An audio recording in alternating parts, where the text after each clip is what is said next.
welcome to the UGC for B2B podcast. I am David Dabney, a digital media strategist for MarketScale. And today I have the honor of speaking with Cesar Teran. He is Verizon Sales Enablement for Channel at Verizon Business.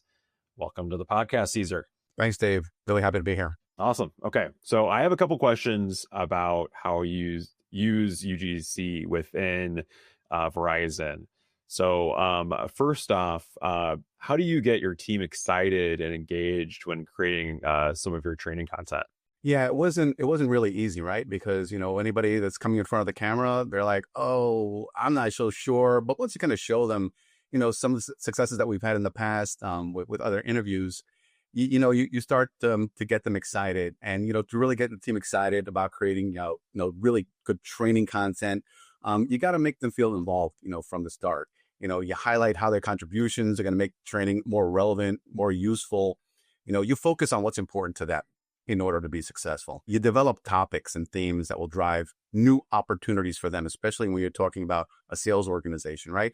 And most importantly, you got to celebrate those wins, right? You got to recognize the impact of their contributions. So overall, that's where, I really build that buy-in with my folks. Awesome, Cesar. Yeah, that goes to speaking like collaboration and training, right? So what role does collaboration play in making your training videos more effective?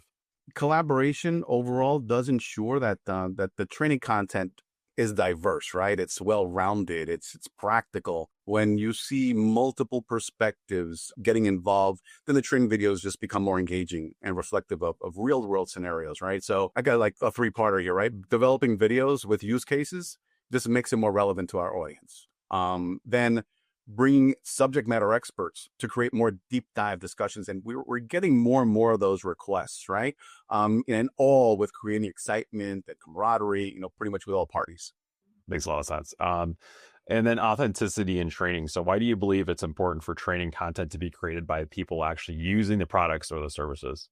We just started doing that. The content is definitely more effective when you bring those who use the product or service daily, right? Their insights bring credibility and ensure that training does cover real challenges and workflows, making it far more practical than what we did in the past, right? Which is focusing on the product, the positioning, and the price.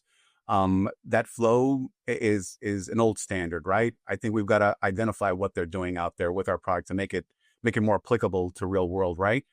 Content that reflects on the job applications, success stories where we can help create efficiencies and enhance productivity. Those are just big wins, and they resonate a lot more with our audience. Yeah, that goes to like encouraging UGC internally as well. So how do you encourage team members to contribute their own insights and experiences for the training materials that you're putting together? Well, it's making it accessible. It's making it easy for them. What I do is I try to provide templates, some clear guidelines. That way they know exactly what they can say and what's really worked in the past. And, really using user-friendly tools. A powerful example of that would be by showcasing what other contributors to our content and show them how easy it is to create new content and then distribute those videos. Once they kind of see that, they immediately jump on board and begin to ideate with me on what could be new. Then it just becomes fun at that point. And then you got to see the creative juices really flowing. Yeah, you touched on this too about making training relatable. Like what strategies do you use to like ensure your training content feels real, relevant, rather than just another corporate directive, right? Yeah.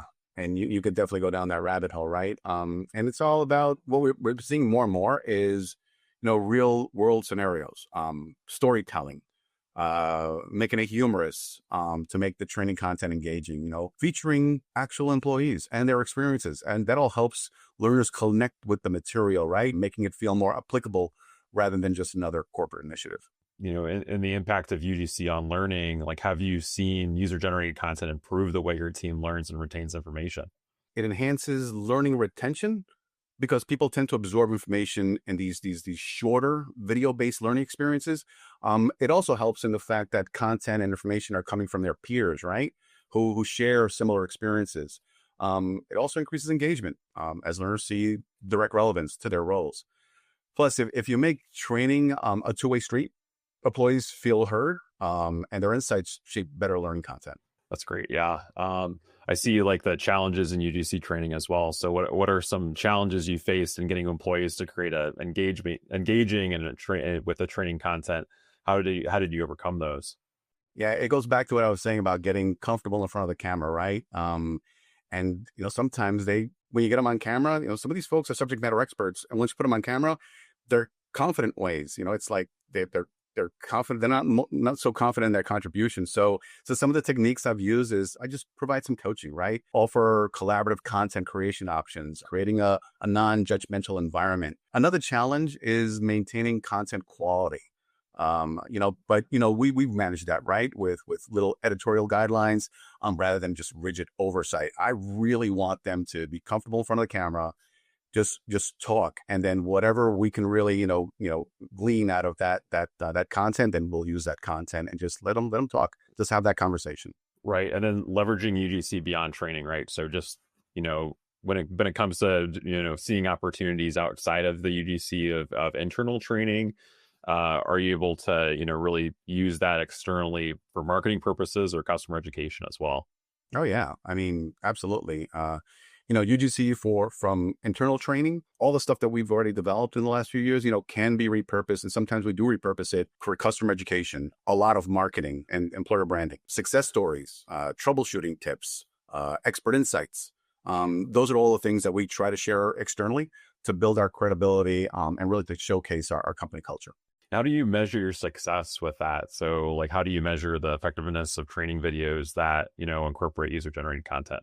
Yeah, it really goes back to, your L&D type of, Kirkpatrick measurements. And that's what I always bring to anything that we do, either training or marketing, right? It's broken down to three parts. The first is engagement metrics, right? Views, comments, shares, likes, what we refer to in L&D as that smile sheet or that level 1 assessment. That second one is knowledge retention, very important as well, right? So we throw out some quizzes out there, some assessments, and that's what we refer to that level 2 assessment. And then the third, which I believe is the most important, is that behavioral impact, the on-the-job application, performance improvements, which we refer to as that level 3 assessment. And finally, we can't forget feedback. Feedback is a gift. Gathering feedback from employees on usefulness also helps, refine that approach. One of my last questions here is the future of UGC and training. So where do you see the role of UGC evolving when it comes to corporate training and professional development? It's huge. I think people are resonating more and more to this type of content than your basic click here training, right? And as the workplace embraces more digital, more remote learning, UGC is just definitely going to play a growing role in creating more that decentralized, peer-driven training ecosystem. With the advent of AI, right? AI-powered content curation, social learning platforms, interactive formats like AR, VR, it's most likely going to amplify the impact in the future.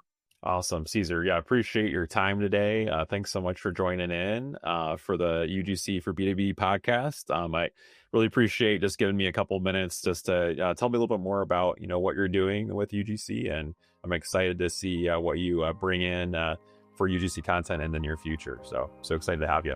Awesome. Thanks, Dave. Thanks, Cesar. Appreciate your time.